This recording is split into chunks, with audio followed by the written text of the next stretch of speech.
The world's terrorists are the United States. Look what we did to Iraq. Look what we did to Libya. Libya, the most successful country in all of Africa.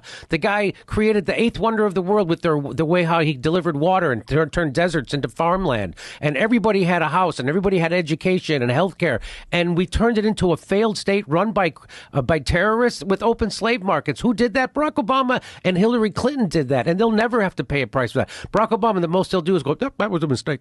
Now, why did they get rid of Gaddafi? Because he was going to start a currency of Africa that was going to compete with the U.S. dollar and the euro. And they can't have that because the way the United States controls the world is because the United States dollar is the reserve currency of the world. So that's why they can put sanctions on all these countries. And so what they're doing, which they shouldn't do, they're weaponizing the U.S. dollar. And so like when countries want to trade with each other, they have to go take their currency, change it into U.S. dollars so they can trade. And a lot of it was based on the petrodollar, which, by the way, Saudi Arabia just quit. They didn't renew it. I don't know if you heard about that. Yeah, I did hear about that. So, and all of a sudden, CBS News is starting to do news stories about how Saudi Arabia was involved in 9/11. All of a sudden, 24 years later, all of a sudden, oh, you know what? Turns out there was something happened with it.